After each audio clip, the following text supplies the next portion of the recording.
You're listening to Inside the Village, where all news is local and no topic is off limits. So help me, Bob, it's bully in the alley. Hey, bully in the alley. So help me, Bob. Welcome back for another episode of Inside the Village with Michael Friscolanti, Editor-in-Chief here at Village Media. I'm Scott Sexsmith. Inside the Village, of course, you can find us across the Village Media Network at insidethevillage.ca and wherever you get your favorite podcasts. Always good to see your smiling face. Good to see you too, buddy. Now, we have an interesting situation this week. We've done 27, 28, Derek. I've lost track, quite frankly, how many episodes. This has never happened. Our guest had to bail. Yeah, at the last minute. I don't know if it was stage fright or just too much pressure. Well, it's a sizable audience. Let's not lie. Or they realized, well, why am I going on this show? That's right. Who's going to be listening? Because they're like, this is 12 minutes. I'm never going to get back. The hell with these two. I'm out. I think they Googled your name and realized, whoa. So, we're faced with an interesting conundrum, but we knew that, as they say in showbiz, the show must go on. And here we are. Well, we put our jackets on, so we may as well sit and talk about Well, something. they were here. Yeah. You know, we should have called Gabor Lukacs, the air passenger rights advocate there. You could have used him the other day. I heard you yelling in the office to somebody on the phone. Yeah, we had an interesting situation. So Kim and I went on a trip before Christmas, and we were flying back into Pearson with a connection to come home to Sault Ste. Marie, only to find out that Air Canada had canceled our connection. We were due to fly out at 9 o'clock on this particular night, and they rebooked us at 9 o'clock the following night with the excuse that it was due to equipment availability. So, of course, the first thing that I do standing in front of Pearson, was email our friend Gabor, friend of the show. We've had him on. Heads Up Air Passenger Rights has some wonderful advice, and I said, Gabor, here's the situation. What am I entitled to? And the delay, and this is the key, the delay was more than 9 hours.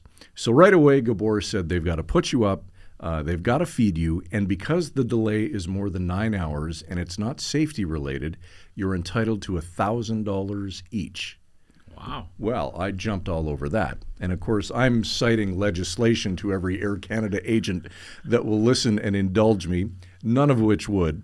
We finally get home the next day, and I start the claims process with Air Canada. And it's an online process. Filled out the form, provided them with all the information, and then they send you an auto email back saying, thank you for sending us the information. We guarantee that you will hear back from an Air Canada representative within 30 days. 30 days, okay. I think today, as we sit here and tape, this is day 41 or 42. I have since followed up with a second email, no response, and the phone call that you heard about. And I get why people get so frustrated. You sit in the queue for 60, 70, 90 minutes, finally speak to somebody, only to find out that it's not their department and you've called the wrong extension. And of course, they can't transfer you. Mm-hmm. And you get lost in this voicemail hell, this cycle of telephone hell with people that don't care about any of the frustrations that you've gone through. So a subsequent email has been sent. I've reached out to not only Air Canada, but to the Canadian Transportation Agency, because that's part of the complaint process. And failing that, it'll be small claims court. You got quite a road ahead of you. I find it fascinating that Gabor got back to you right away. You couldn't get anybody on Air Canada's 1-800 number, but you text Gabor, email Gabor, the one-man show, right, of air passenger rights in Canada. He was great. And I mean, he's fighting the good fight for, thousands of people in this country. Yeah. And he emailed, I bet you it was within 10 minutes. If you go back and do a deep dive on that guy, he has single-handedly helped transform the way airlines in this country deal with passengers and their complaints, and it's fascinating because he's been chipping away at this for years, right? You see him on the news all the time. All different news channels have him on, and reporters talk to him all the time about and he does it by himself, right? Yeah. And so any little breakthroughs they've had in passenger rights, really, we owe to this one guy, and here he is answering you back right away. Absolutely. And to his credit, he sent me another email just the other day to see how I was making out. He did? He did. Within 30 days? He did. That's right. So Gabor can get back to me within 30 days. Yeah. When he's fighting, like I said, the good fight for countless others. And it's like you said, Air Passenger Rights, they're a great organization. Tons of really helpful information if you're in the same situation you are. And I will say this, and then I'm going to jump off my soapbox because I've gone on far too long about this. What they give you, because they have to provide you with some food vouchers, we got a total of $40 for $10 food vouchers that were supposed to last us 26 hours that could only be used at Pearson. Oh. Now, for anybody who's ever traveled in and out of Pearson knows that $40 doesn't go very far. And that's what we were left with. So you were hungry too. Hangry. I was hangry. You sounded hangry on the phone the other day. I was. Anyway, I'll keep you posted. It's far from over, but I don't think it's going to come to a close anytime soon. But I'll keep you posted. Okay. Typically, we would do the first word to Frisco and talk about 2 or 3 wonderful stories that have been covered across the network. But given the nature of this show, the guest bailing, I think what we'll do is make the entire thing a word to Frisco and cover a couple of the great stories in depth that we featured across the network this week. Sound good to you? Great. I promise not to bail on you too. I'll be back after the commercial. And we'll be back quicker than 30 days, our promise to you. Inside the Village returns right after this. From newsmakers to celebrities to other prominent guests, you'll find them all on Village Media's new interview series, Up Close and Personal. Join host Scott Sexsmith as he goes one-on-one with well-known Canadians to hear their story. Up Close and Personal. Look for it on your favorite Village Media website across Ontario.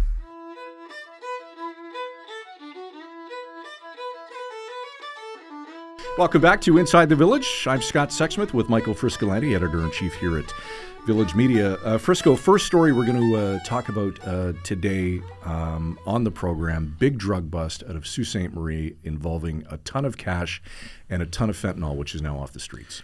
If you've read our sites, you know that in the last year we've written quite a few stories about this problem of GTA street gangs pushing drugs in rural and northern Ontario. This is a trend that the police have alerted the public to over the last few years. We've seen it in communities like Orillia, in Sudbury, in North Bay, in Sault Ste. Marie. We did a big read, investigative big read on this problem, even in the small towns like Espanola between the Sault and Sudbury. Right, these are guys who have literally, said the North is ripe for business. Sure. We're going to start driving. We're literally going to go on road trips up north and set up, trafficking channels, trafficking routes through there. And so when the police bust these guys, they're not locals. They're from Oshawa, they're from Toronto, they're from Brampton. Yep. So we've seen it over and over.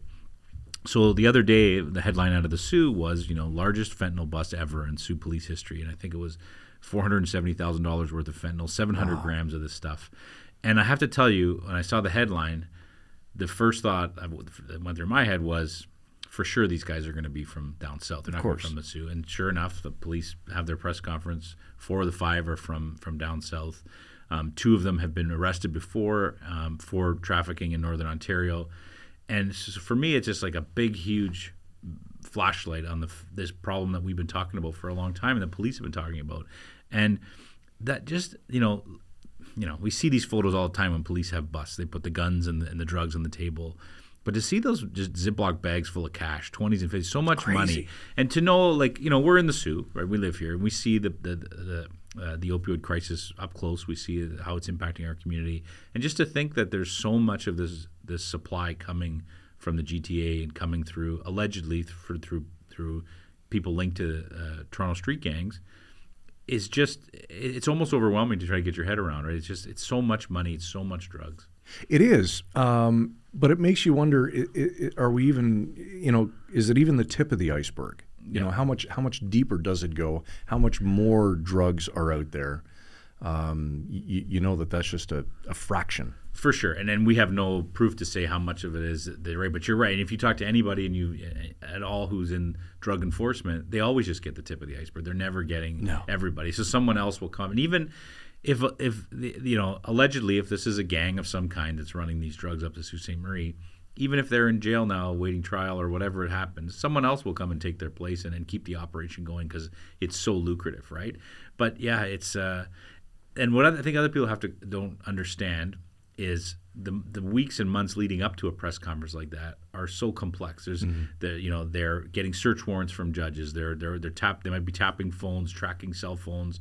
They are surveillance on some of these suspects. These are costly investigations. They take a lot of time. They take a lot of money.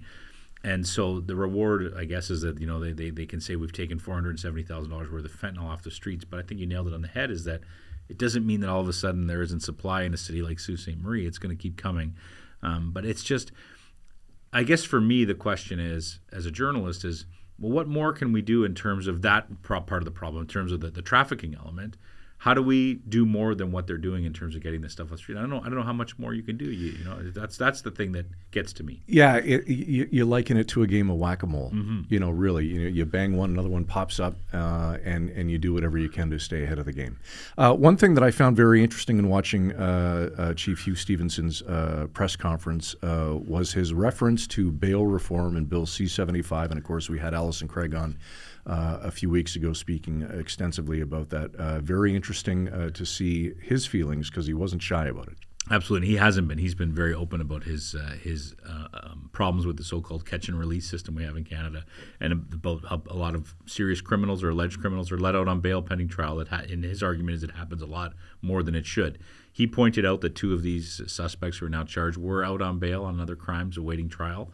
And so a lot of this all kind of goes together in one big pot, right? Like we did hear Alison talking about the issue. She has a different perspective on it, obviously, than Chief Hugh Stevenson would. But this issue of bail reform and who's getting out, who's out on the streets when maybe they shouldn't be, is a big question that goes into the heart of these stories about serious drug trafficking charges. And, Stevenson obviously is a smart guy too, so he took the opportunity to, when he has an audience and a big bust like this, to remind people that it's part of this larger problem. And as far as he sees it, that the bail reform needs to happen. We need to keep some of these guys in jail longer awaiting trial. And we know that the premiers across the country have been leaning on the Prime Minister to tackle this very issue. The Prime Minister and caucus right now in the middle of a 3-day retreat. If you were a betting man, would you think that that's one of the items on the agenda that's being discussed? I think it has to be, and it's also partially because although it's a very complex problem, it's one that makes for good sound bites too. I hate to say it, but it does, right? So, and when you have all 13 leaders of the provinces saying we need to do something about this, it'd be a no-brainer to do it, right? You need to make something happen on this, and I think public opinion is pretty clear on what they want to happen. But the devil's in the details, right? How do you make a system? I mean, the system is very complex. Go sit in a courtroom all day and watch bail hearings. And you're weighing all these different factors about what are the likelihood that this person is going to commit a crime while they're out if we let them out. What is the likelihood that they'll be convicted of this crime, and are we going to put them in jail for too long pending that trial?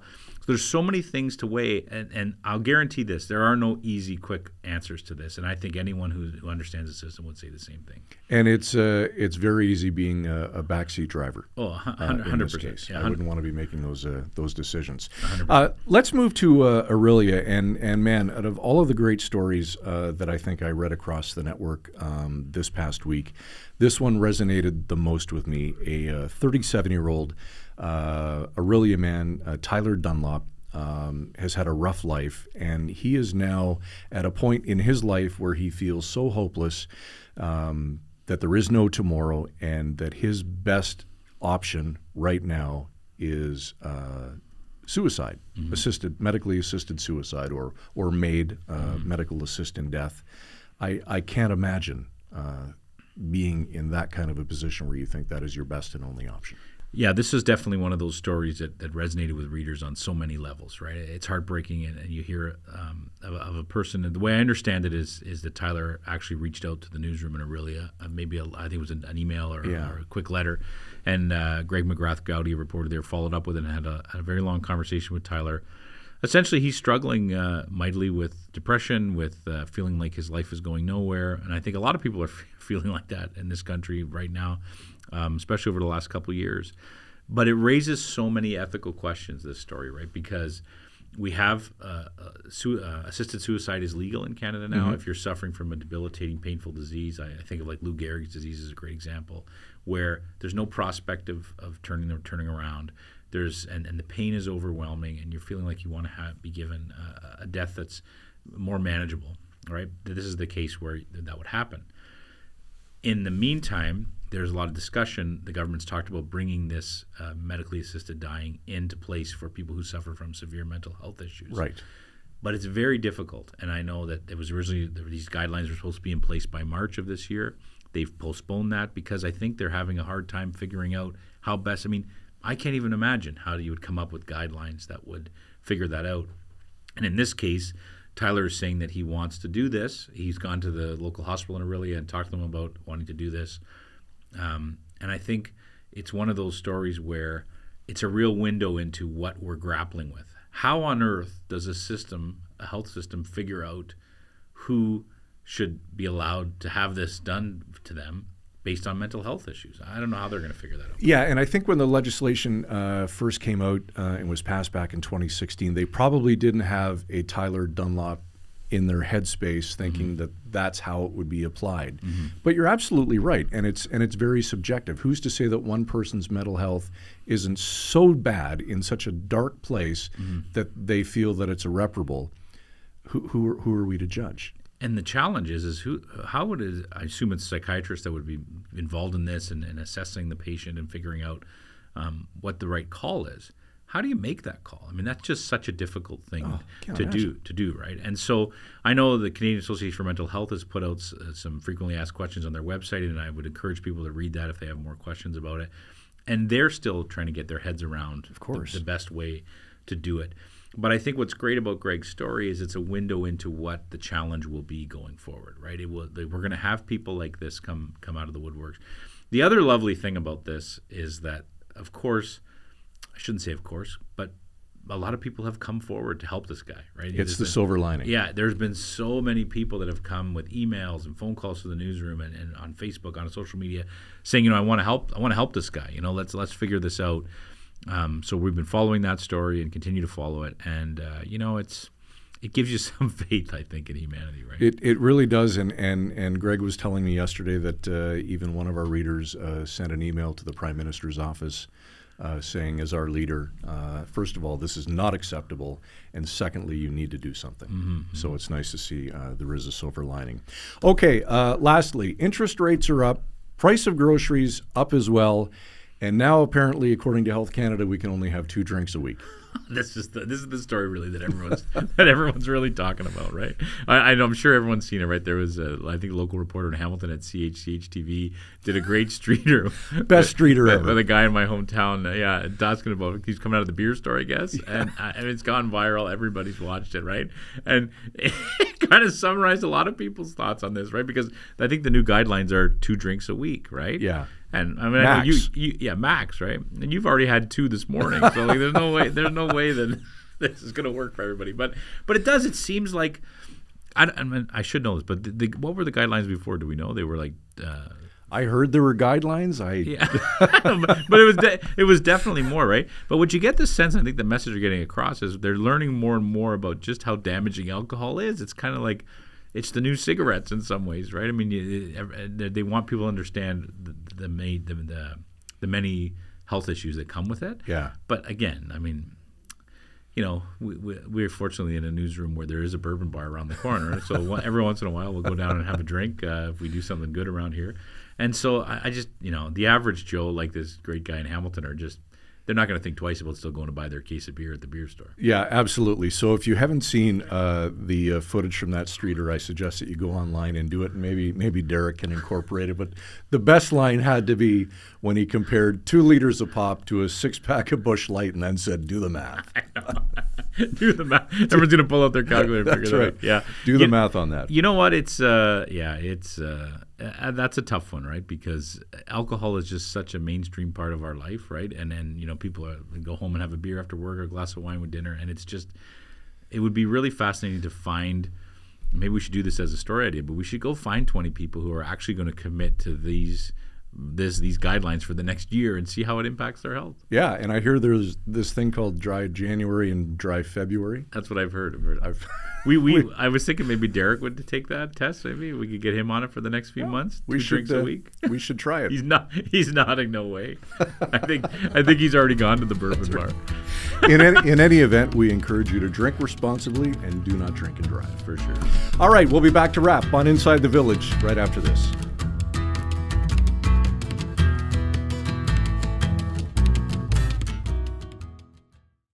Reporters, editors, and journalists who go the extra mile to get the story and get it right. Go behind the scenes with those who cover the stories that matter most to you and your community. Look for it in the Village Features section of your favorite Village Media website across Ontario.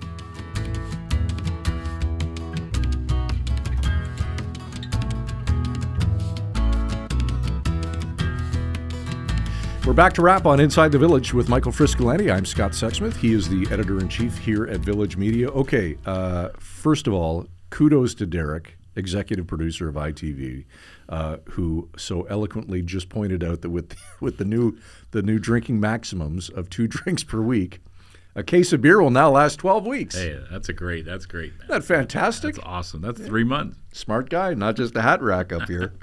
I think this is the most that you and I have communicated ever. We usually talk by email. That's right. It was kind of neat though to just sit down and have some good, meaningful, engaging discussion about some tremendous work that's being done across our network. Yeah, it makes me have a new appreciation for people who are very good at just filling airtime. That's right. It's pretty impressive. When those are your notes. Yeah, exactly. I'm still torn. I think the great thing about this podcast is we bring on people who really know their stuff and talk about an interesting issue or an important issue that people are talking about around the province or in a particular community, and I think that's great. But I think it's okay for us to take a step back once in a while and just talk about the great journalism we're doing. And there's some validation in it, right? I mean, I think of the stories we covered, just the fentanyl bust, for example. We've been writing about that for months, about this being an issue, being a problem in a lot of the communities we serve. And here we have just a massive example of it, and I think it's important to point that out. And also important, I think, to get some feedback from viewers and listeners. And clearly, we are through our probation because the suits upstairs have now just given us our own official email address. Oh, I'm worried to hear what it is. itv@villagemedia.ca. So questions, comments, suggestions for upcoming shows, we'd love to hear from you. itv@villagemedia.ca. Okay, we'll be back next week, hopefully guest intact, to provide much more of an interesting show than you and I sitting here. Oh, unless everybody writes us and says, don't ever get a guest again. Well, who knows? That could be an option. Let us know. itv@villagemedia.ca. For editor-in-chief here at Village Media, Michael Friscolani, I'm Scott Sexsmith. We'll be back next week. We're going to have our 2 beers for the week. Yeah, let's get it over with. Let's do it. Liters of pop? Can I have 2 liters of pop? Well, what's more healthy, 4 beers or 2 liters of Coca-Cola? Do the math. You've been listening to Inside the Village. Frisco and Scott's Wardrobe, provided in part by Moores, Sault Ste. Marie.